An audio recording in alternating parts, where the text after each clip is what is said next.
Hello everyone. Dear students, हमने पहली दो वीडियोस में 30 क्वेश्चन सॉल्व कर लिए हैं और अब स्टार्ट करते हैं क्वेश्चन नंबर 31। हमें curved surface area of right circular cone का पता करना है।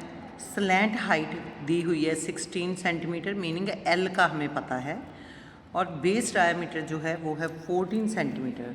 सो हमारा जो रेडियस है वो है 7 सेंटीमीटर। तो हम इसका फार्मूला लगा देंगे curved surface area of cone का। वो होता है पाई आर एल। पाई की वैल्यू है 22/7, आर है हमारा 7, एल हमें दिया हुआ है 16 सेंटीमीटर। तो हम इसकी मल्टीप्लाई कर लेंगे। 16 2 32, 32 और 3 35। तो हमारा जो राइट आंसर है वो है 352 स्क्वायर सेंटीमीटर। तो हमारी जो राइट ऑप्शन है वो है नंबर 3। हमारा नेक्स्ट क्वेश्चन है, if the radius and height of a solid cylinder are 7 centimetre and 30 centimetre respectively, then volume of the cylinder. तो हमें रेडियस सिलेंडर का दिया हुआ है 7 सेंटीमीटर और जो हाइट है सिलेंडर की वो 30 सेंटीमीटर है। तो बेटा जो पहले नंबर दिया हुआ है और जो पहली वर्डिंग दी हुई है उसी के अकॉर्डिंगली है। मतलब इसका जो रेडियस है वो है 7 सेंटीमीटर और जो हाइट है वो है 30 सेंटीमीटर। हमें वॉल्यूम ऑफ सिलेंडर फाइंड करना है, तो हम वॉल्यूम ऑफ सिलेंडर का formula pi r square into h लगाएंगे और इसको कैलकुलेट कर लेंगे। पाई की वैल्यू हमें दी हुई है 22/7, आर है हमारे पास 7, 7 इंटू 7 हुआ, एच है 30। अब हम इनको कैलकुलेट कर लेंगे और मल्टीप्लाई करके अपना आंसर ले लेंगे। 30 इंटू 7 हो गया 210, 210 को हम 22 से मल्टीप्लाई कर लेंगे तो हमारे पास कितना हो गया, 22 हो गया। तो 2 कैरी हो गए, 22 इंटू 2 44 प्लस 2 46। तो हमारा जो राइट आंसर आ रहा है वो आ रहा है 4620 क्यूबिक सेंटीमीटर। इसमें वॉल्यूम है तो बेटा क्यूबिक रहेगा। नेक्स्ट क्वेश्चन है, अ bag contains 5 white balls, 7 red balls and 2 blue balls. 1 ball is drawn at random from the bag. What is the probability that the ball drawn is not white. तो हमें क्या करना है, सबसे पहले हमें टोटल बॉल्स बनानी है। टोटल बॉल्स इसमें कितनी है, तो टोटल बॉल्स इसमें है 14। अकॉर्डिंग टू क्वेश्चन हमें जो चाहिए प्रोबेबिलिटी चाहिए वो वाइट बॉल्स नहीं होनी चाहिए, ये नहीं होनी चाहिए। तो रिक्वायर्ड प्रोबेबिलिटी बनाने के लिए हम क्या करेंगे, ये 5 बॉल्स को हम छोड़ देंगे। तो हमारी प्रोबेबिलिटी जो बन जाएगी वो बन जाएगी, ये 5 छोड़ देना है और बाकी वाले जो है ये 2 ले लेना है, 9/14। तो हमारी जो राइट ऑप्शन है वो है नंबर 4।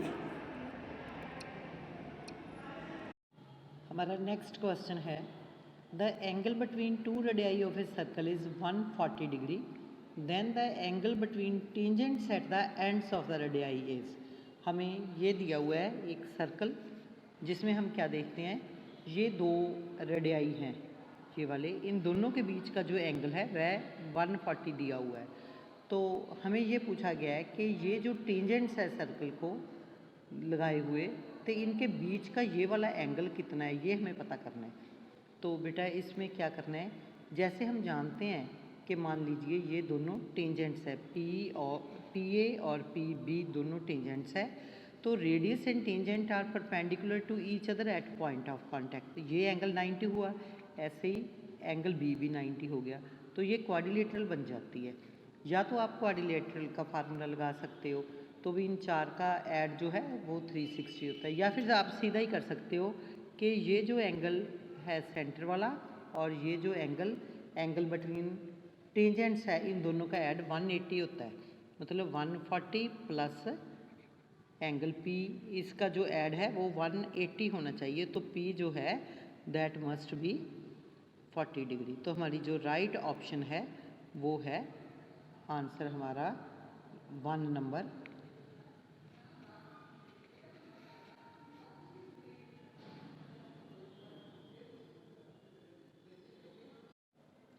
नेक्स्ट है question number 35, mean of 100 numbers was found to be 50, but later on it was observed that one of the number 150 was wrongly taken as 50 at one place. The correct mean is, question का क्या meaning है कि हमें 100 numbers का mean दिया हुआ है, तो बाद में ये पता चला कि 150 की जगह पे गलती से 50 ले लिया गया था। तो हमें ये बताना है अगर वो राइट होता 150 होता तो फिर मीन कितना होना था।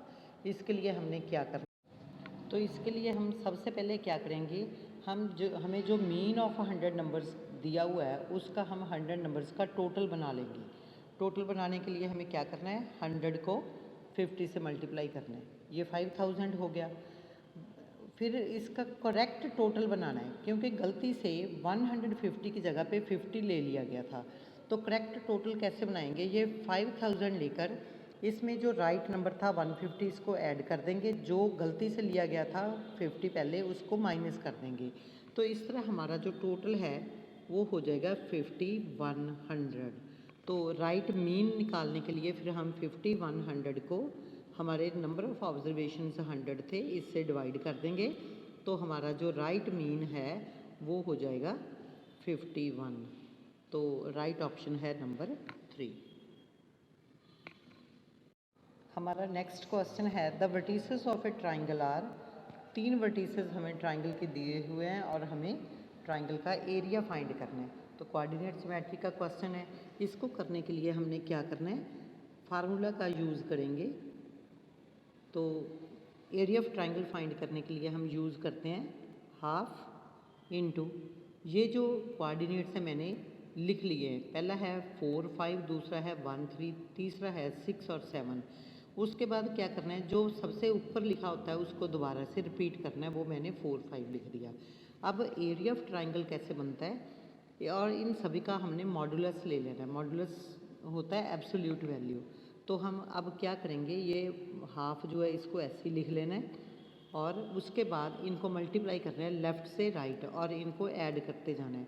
4 इंटू 3 कर लेना है, प्लस 1 इंटू 7 कर लेना है, 7 हो गया, प्लस 6 इंटू 5 कर लेना है, 30 हो गया। इतना करने के बाद फिर हमने क्या करना है, उसके बाद हमने ये दूसरी तरफ से वाले नंबर लेने हैं फ्रॉम राइट टू लेफ़्ट, जो मैंने रेड कलर में लिए हैं। जब हम इसको मल्टीप्लाई करेंगे तो इनको माइनस करते जाना है। पहले हमने ऐड किया था, अब माइनस करना है। 5 इंटू 1 5 हो गया, माइनस 3 इंटू 6 18 हो गया, माइनस 7 इंटू 4 28 हो गया। तो इन सभी की हमने एब्सोल्यूट वैल्यू ले लेनी है। इधर मैंने लगा रखा है ग्रीन कलर का, इधर रेड का। अब आगे क्या करना है, इसको सॉल्व कैसे करेंगे हम, ये जो मल्टीप्लाई करके आए हैं प्लस के नंबर, इनको ऐड कर लेंगे। 12 प्लस 7 19, 19 प्लस 30 हो गया 49, माइनस, अब जितने ये माइनस के नंबर थे इनको ऐड कर लेंगे। 18 और 5 23 हो गए, 23 और 28 इनको ऐड किया तो 51 हो गए। तो इसको हमने ऐसे लिख लेना है। उसके बाद हमने क्या करना है, तो उसके बाद हमने क्या करना है, हमारे पास ये आया था हाफ, मॉडुलस में था 49 माइनस 51, तो अब हम इसको सॉल्व कर लेंगे। हाफ, ये आ गया -2 का मॉडुलस, -2 का मॉडुलस होएगा 2, तो इसको काट लिया हमने, तो हमारा आंसर आ गया 1 स्क्वायर यूनिट आ गया हमारा। तो हमारी जो राइट ऑप्शन है that is number 3। Next question है, there is a cylinder of height 30 centimetre and its radius is 14 centimetre. It is melted to form a new cylinder of radius 7 centimetre. हमें एक cylinder दिया हुआ है जिसकी height है 30 centimetre और उसका रेडियस है 14 सेंटीमीटर। इस सिलेंडर को मेल्ट करने के बाद एक नया सिलेंडर बनाया गया है जिसका रेडियस है 7 सेंटीमीटर। हमें उसकी नए सिलेंडर की हाइट फाइंड करनी है। तो हमने क्या कर, जब बेटा एक सॉलिड को मेल्ट किया जाता है और दूसरा नया बनाया जाता है तो एक चीज़ जो कभी नहीं चेंज होती वो होता है वॉल्यूम। तो इसका मतलब ये हुआ कि पहले सिलेंडर का वॉल्यूम और नए सिलेंडर का वॉल्यूम सेम रहेगा। तो हम इस सम को कैसे सॉल्व करेंगे? हमने फार्मूला लगाना है पाई आर स्क्वायर एच, ये होता है वॉल्यूम ऑफ सिलेंडर। तो मान लेंगे जो पहले वाला सिलेंडर है उसका रेडियस स्मॉल आर है और उसकी जो हाइट है वो स्मॉल एच है। जो नए वाला सिलेंडर है उसकी हाइट हम कैपिटल एच और उसका रेडियस हम स्मॉल आर मान लेंगे।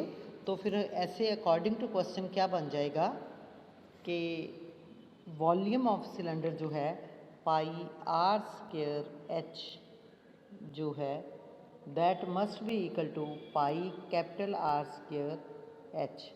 यहाँ मैंने ये आर पहले वाले सिलेंडर का है और एच पहले वाले सिलेंडर का, इधर वाला कैपिटल आर और एच मैंने नए सिलेंडर का लेट किए हैं। तो इसमें हमें कुछ नहीं करना, इसमें खाली इसकी वैल्यूज़ भर देंगे। पहले पाई से पाई को कैंसिल कर देते हैं। तो रेडियस जो था इसका वो है 14 इंटू 14, हाइट थी इसकी 30 सेंटीमीटर। दूसरी तरफ रेडियस हमें दिया हुआ है 7 इंटू 7 इंटू एच। तो क्या करेंगे, ये 7 और 7 जो है इसके नीचे आ जाएंगे नेक्स्ट लाइन में, फिर हम इसको कैंसिल करके काट के अपना फाइनल आंसर ले लेंगे। तो अब हम इसकी कैंसिलेशन कर देंगे। 14 इंटू 14 इंटू 30 ओवर 7 इंटू 7, ये दोनों कट गए हैं और हमारे पास बचा 2 इंटू 2 इंटू 30। तो इसकी मल्टीप्लाई की तो ये हो गया 120। तो ये हमारी जो हाइट है नए सिलेंडर की that is 120 centimetre, option number 2। हमारा नेक्स्ट क्वेश्चन है, हमें साइन थीटा की वैल्यू हाफ दी हुई है और हमें कोसेकेंट स्क्वायर थीटा को फाइंड करना है। हमें इस बात का पता है कि साइन थीटा और कोसेकेंट थीटा दोनों एक दूसरे के रेसिप्रोकल हैं। अगर साइन थीटा हाफ है तो कोसेकेंट थीटा की जो वैल्यू है वो हो जाएगी 2। कोसेकेंट थीटा हमारे पास 2 हो गया। तो जब स्क्वायर करेंगे तो कोसेकेंट स्क्वायर थीटा जो है उसकी वैल्यू हो जाएगी 4। तो हमारी राइट ऑप्शन है नंबर 4। हमारा नेक्स्ट क्वेश्चन है, हमें एक फ्रीक्वेंसी डिस्ट्रीब्यूशन टेबल दिया हुआ है। तो हमें मॉडल क्लास की क्लास मार्क को फाइंड करना है। तो बेटा सबसे पहले हमने ये देखना है कि ये जो मॉडल क्लास है ये कौन सी है। मॉडल क्लास किसको बोलते हैं? जिसकी फ्रीक्वेंसी हाईएस्ट होती है हम उसको मॉडल क्लास बोलते हैं। तो यहाँ जो फ्रीक्वेंसी है 71 है, जो ये हाईएस्ट नंबर है, तो इसकी जो क्लास है वो है 40 से 50। तो हमने 40 से 50 का ही क्लास मार्क ढूंढना है। क्लास मार्क कैसे लेते हैं? Lower limit plus upper limit over 2। तो हम जब इनको ऐड करके 2 से डिवाइड करेंगे तो हमारा आंसर आ जाएगा 45। सो हमारी राइट ऑप्शन है नंबर 3। हमारा नेक्स्ट क्वेश्चन है, अ card is drawn at random from A pack of cards numbered from 1 to 52। हमें एक पैक दिया हुआ है कार्ड्स का जिसके ऊपर हर कार्ड के ऊपर एक नंबर लिखा हुआ है 1 से लेकर 52 तक। The probability that the number on the card drawn bears a perfect square is. तो हमें ये बताना है कि जो उसमें कार्ड हैं उसके ऊपर परफेक्ट स्क्वायर की प्रोबेबिलिटी कितनी है। तो हम क्या देखेंगे, सबसे पहले हमें ये देखना है कि 1 से लेकर 50 तक हमारे कितने परफेक्ट स्क्वायर नंबर हैं। तो 1 का स्क्वायर हो गया 1, 2 का हो गया 4, 3 का हो गया 9, 4 का हो गया 16, 25, 36 और 49। इसके बाद अगर हम लेंगे तो 64 इससे ज़्यादा हो जाएगा। तो हम नंबर ऑफ फेवरेबल केसेस देखते हैं कितने हुए, 1 2 3 4 5 6 7। तो जो रिक्वायर्ड प्रोबेबिलिटी होगी वो हमारी कितनी हो जाएगी, 7/52। Number favourable number of observations over total number of observations. तो हमारी राइट ऑप्शन है नंबर 2। हमारा नेक्स्ट क्वेश्चन है, the mean of 8 numbers is 42। 8 numbers का मीन हमें पता है कि 42 है। If 1 number is 63 then the mean of the remaining numbers is. उनमें से एक नंबर 63 है उसको छोड़कर बाकी नंबरों का हमने मीन पता करना है। सबसे पहले हमने क्वेश्चन को अंडरस्टैंड करना होता है। तो क्या करेंगे, सबसे पहले हम ये जो मीन दिया हुआ है 8 नंबर्स का, इनका हम टोटल बना लेंगे। टोटल कैसे बनेगा, 42 को हम 8 से मल्टीप्लाई कर लेंगे, ये हो गया 336। उसके बाद उसने क्या किया है, एक नंबर जो था 63 वो उसमें से ले लिया। तो टोटल ऑफ 7 नंबर्स अब हम फाइंड करेंगे। ये 8 नंबर्स का सम था 336, तो इसमें से हम 63 को माइनस कर देंगे। माइनस करके जो हमारे पास आ गया वो है 7 नंबर्स का टोटल। ये मैंने माइनस किया, 6 में से 3 गए, 3 हो गए, ये आ गया 27। अब हम जब मीन बनाएंगे, नया मीन बनाएंगे, तो ये 7 नंबर्स का टोटल है, तो हम क्या करेंगे, 273 को 7 से डिवाइड कर देंगे। तो 7 3 21 हो गया, 6 बच गए, 7 9। तो हमारी राइट ऑप्शन है नंबर 4।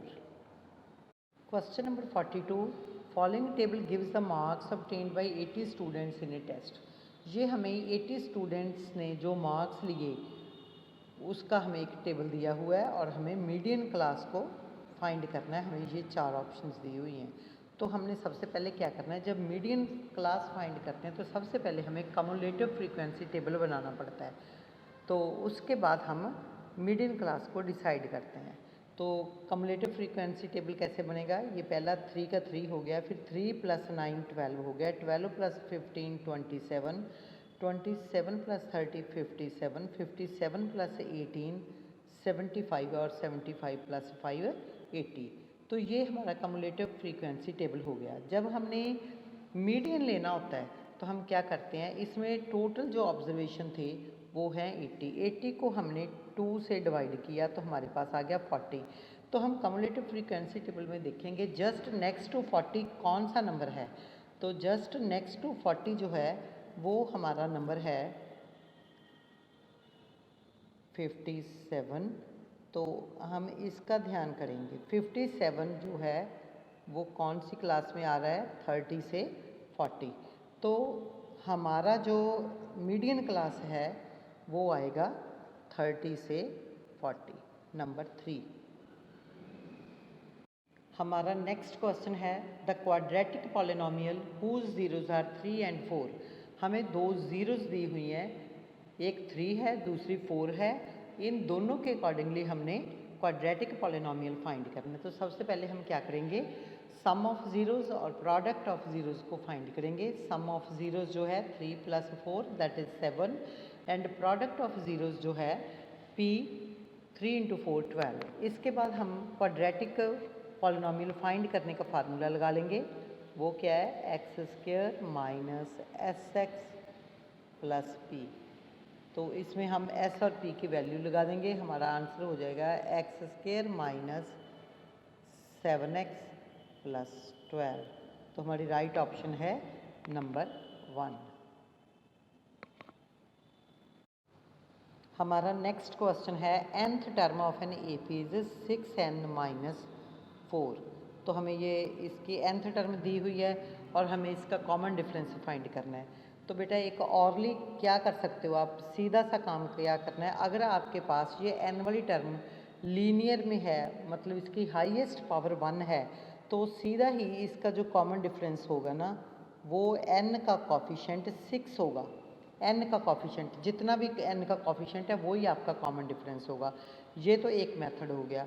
अगर आपको ये नहीं याद रहता तो आप क्या कर सकते हो, an है हमारे पास 6n - 4, a1 बना लेंगे हम, n की जगह पे 1 लगाया, 6 - 4 2 हो गया।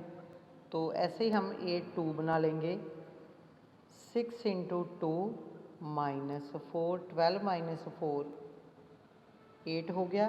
तो अब d बन जाएगा 8 - 2 दैट इज 6। तो हमारी राइट ऑप्शन है नंबर 2। हमारा नेक्स्ट क्वेश्चन है, हमें एक क्वाड्रेटिक इक्वेशन दी हुई है ax² + bx + c = 0। This equation has equal roots. तो उसके बाद हमें c की वैल्यू फाइंड करनी है। जब भी किसी इक्वेशन के इक्वल रूट्स होते हैं तो इसका मतलब उसका जो डिस्क्रिमिनेंट होता है वो 0 के इक्वल होता है, तो मतलब b square minus 4ac is equal to 0। अब हम क्या करेंगे, c को फाइंड करना है, तो b square is equal to 4ac को हम दूसरी तरफ ले जाएंगे, तो b square over 4a is equal to c। तो हमारी जो राइट ऑप्शन आ रही है b square over 4a, that is number 4। Dear students, I hope आपको ये सभी क्वेश्चंस अच्छी तरह से समझ आ गए होंगे। नेक्स्ट वीडियो में हम इस पेपर को कंप्लीट करेंगे। Thank you, have a nice day.